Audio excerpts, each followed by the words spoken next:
Sa Bacolod City, pila ka mga mayor nga mga dalanon sa syudad ginbaha matapos nagtupang ulan kahapon. Barado nga mga drainage ginatumod rason sa LGU. Yaring balita nga itong gintutuka.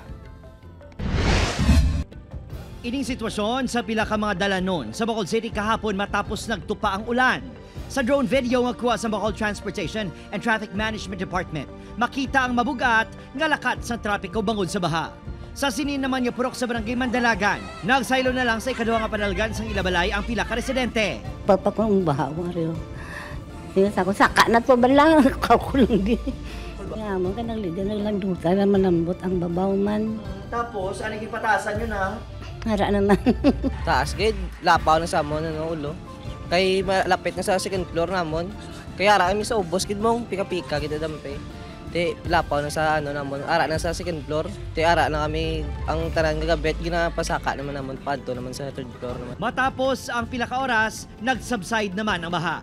Sunod sa DPWH Bacolod, wala man sang proyekto o con-excavation na ginapatigayon sa lugar. Sunod sa LGU, barado ang mga drainage kag basura ang ginalantaw kabangdanan sa baha. Bara na subong hindi lang basura kundi pati manduta, no? Not to be blamed, no? Nga bilog na lang gid ang basulon. May mga nakita, makita na siguro nga expansion sa mga concreting kag construction sa mga buildings, no? In Bacolod City, anywhere that can also contribute sa ang runoff water natin. Wala na sa panaugan. Mga patigayon ng LGU sang assessment sa mga waterway sa syudad.